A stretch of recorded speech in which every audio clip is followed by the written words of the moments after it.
औज़ुबिल्लाहिमिनश्शैतानिर्रजीम बिस्मिल्लाहिर्रहमानिर्रहीम। Software project management lecture number 7। आपने last lecture के अंदर देखा है, हमने बात की थी प्रोजेक्ट प्लान की। आज हम उसी को आगे लेके चलेंगे। बेसिकली आज के लेक्चर के अंदर हम देखेंगे कि वो कौन से स्टेप्स होते हैं जिन्हें हमें फॉलो करना पड़ता है जब हम अपने प्रोजेक्ट के प्लान को तैयार कर रहे होते हैं। N outline of step wise planning activities, और वो कौन कौन सी एक्टिविटीज़ हैं जो हमें परफॉर्म करना पड़ती हैं जब भी हम प्रोजेक्ट को प्लान कर रहे होते हैं। सबसे पहले नंबर पे हमारे पास जी identify project scope and objectives हैं। सबसे पहले तो आप अपने प्रोजेक्ट का स्कोप और ऑब्जेक्टिव जो है उसको आइडेंटिफाई करें। Identify objectives and the measures of effectiveness in meeting them. सबसे पहले आप अपने प्रोजेक्ट के ऑब्जेक्टिव्स को और वो तमाम मेजर्स जो हैं जो आपके प्रोजेक्ट के साथ मीट कर रही हैं, मीट करने के लिए लाजमी हैं, आप उनको आइडेंटिफाई करें।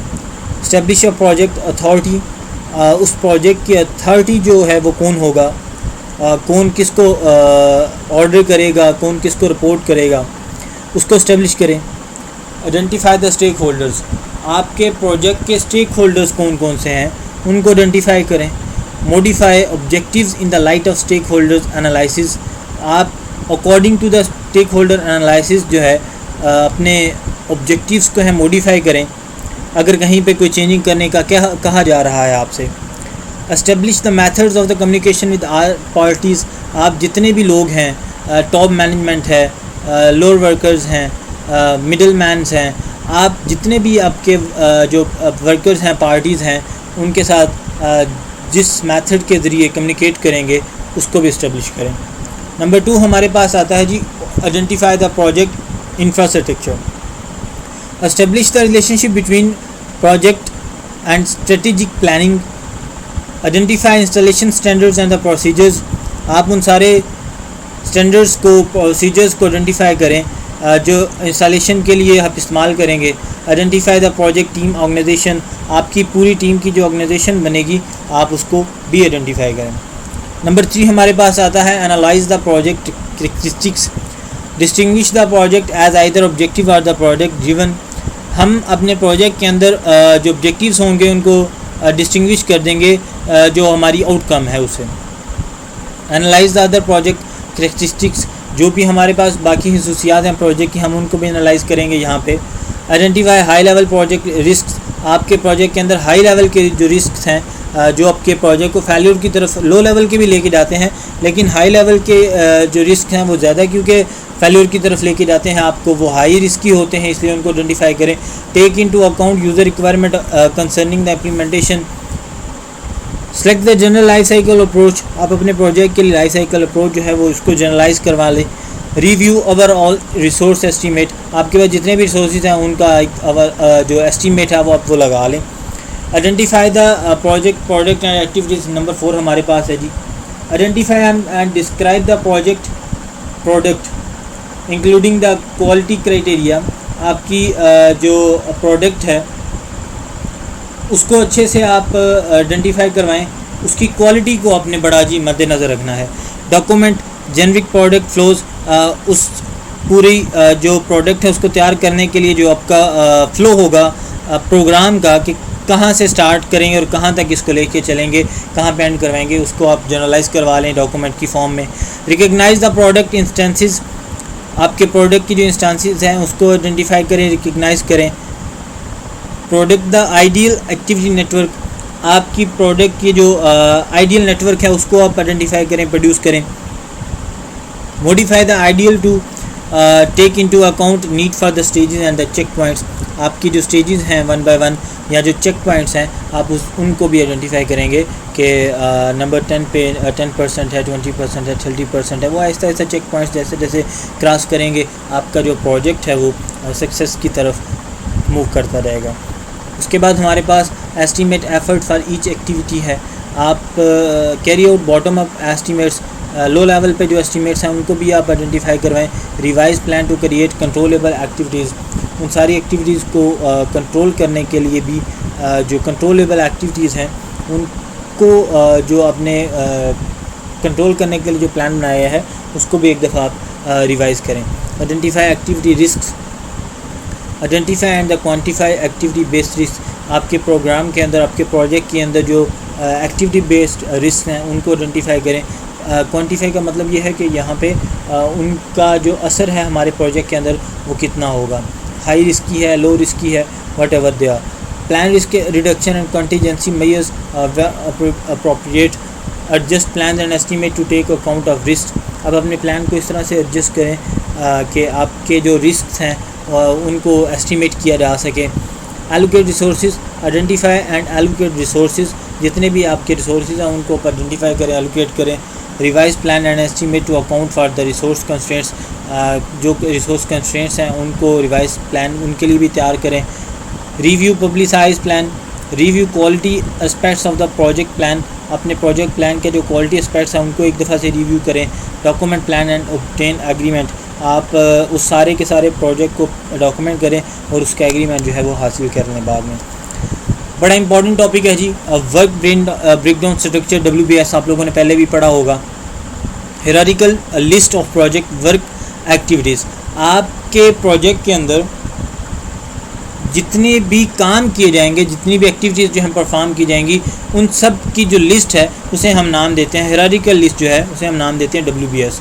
मतलब आपका जो इसके नाम से जाहिर हो रहा है वर्क ब्रेकडाउन स्ट्रक्चर, कि ये एक ऐसा स्ट्रक्चर है जिसमें आपके प्रोग्राम को, आपके प्रोजेक्ट को छोटे छोटे पार्ट्स के अंदर ब्रेक डाउन कर दिया जाएगा और उन छोटे छोटे पार्ट्स को, मॉड्यूल्स को हम अलग से डील करेंगे और एट द एंड जो आपकी आउटकम है उसको मर्ज कर लिया जाएगा, तो आपके पास फाइनल प्रोडक्ट जो है वो आ जाएगी।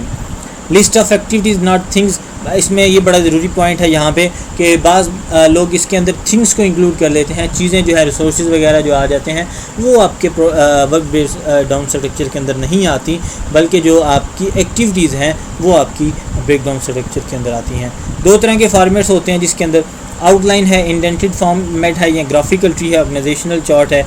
इंडेंटेड मतलब नंबरिंग की फॉर्म में है, using graphic decimal number system, decimal number system points में आप इसको यूज़ करें।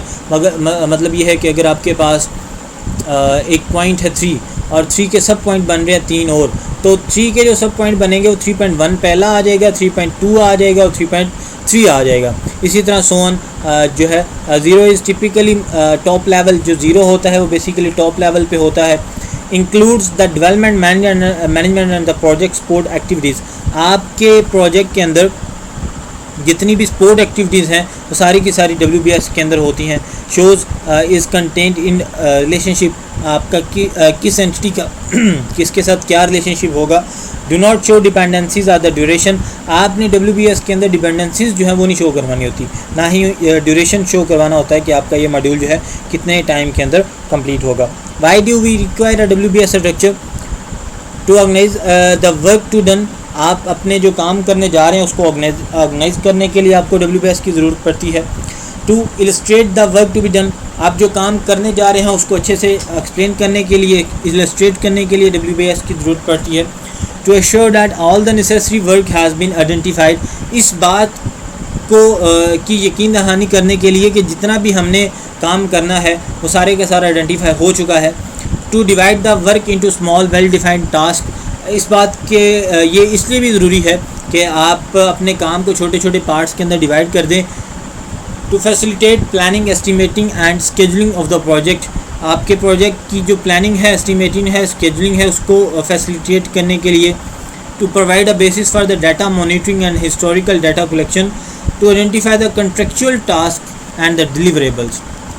नेक्स्ट हमारे पास है जी वाई WBS, क्यों हमें इसकी ज़रूरत होती है। Cost estimating, to make sure all activities get estimated, इस बात की यकीन दहानी के लिए कि आपकी जितनी भी एक्टिविटीज़ हैं एस्टिमेट हो चुकी हैं। To make sure that each element of the estimated corresponds to a necessary activity, आप इस बात की भी यहाँ पे श्योरिटी कर रहे होते हैं कि आपके प्रोजेक्ट का जो एलिमेंट है, हर एक एलिमेंट है वो करस्पॉन्ड कर रहा है किसी न किसी एक्टिविटी को, स्पेसिफिक एक्टिविटी को। To roll up cost of individual elements in total cost for sub elements and for the system as a whole. जो भी आपके एलिमेंट्स हैं वो सब एलिमेंट्स हैं या आपका पूरे का पूरा सिस्टम है, उनकी कॉस्ट की एस्टिमेशन के लिए भी ये बड़ा ज़रूरी होता है। कॉस्ट अकाउंटिंग है to assign the work and charge it to appropriate cost centers based on specific WBS elements to determine actual cost of each element. Schedule performance है to monitor which activities are complete and to measure project progress. अगर हम बात करें WBS types की, सबसे पहले हमारे पास है process WBS। A.K.A activity oriented है। मतलब क्या कि ये जो प्रोसेस है WBS है, ये बेसिकली नाम से ही आपको क्लियर हो रहा है कि it depends on the process. It's a basically activity oriented WBS। Requirements हैं, एनालिसिस हैं, डिज़ाइन टेस्टिंग है, typically use for the project management. इसमें और जो प्रोडक्ट WBS है उसके अंदर ये फ़र्क है जी। जो बेसिक है कि जो प्रोसेस WBS है ये PM के अंदर इस्तेमाल होता है, प्रोजेक्ट मैनेजमेंट के अंदर इस्तेमाल होता है, जबकि जो आपका प्रोजेक्ट WBS है ये इंजीनियरिंग मैनेजमेंट के अंदर इस्तेमाल होता है। ये दोनों अलग अलग फील्ड्स हैं। A.K. Entity oriented. जो प्रोडक्ट WBS है इसके अंदर दूसरा फ़र्क ये है कि जो आपके प्रोसेस WBS है ये बेसिकली एक्टिविटी ओरिएंटेड है, लेकिन जो प्रोडक्ट WBS है ये आपका एंटिटी ओरिएंटेड है। मतलब कि एंटिटी आपने जिन लोगों ने इंटर के अंदर पढ़ा है या वैसे भी आप लोग डेटा बेसिस के अंदर पढ़ चुके हैं कि ईच इंस्टेंस जो आपके जो प्रोजेक्ट का एवरी इंस्टेंस है उसे हम नाम देते हैं एंटिटी। वो कोई भी चीज़ हो सकती है, ऑब्जेक्ट की फॉर्म में हो सकता है, रियल वर्ल्ड थिंग हो सकती है, ऑब्जेक्ट हो सकता है कोई। फाइनेंशियल इंजन है, इंटरफेस सिस्टम है, DB typically use for the engineering management. Less frequently use alternatives हैं यहाँ पे।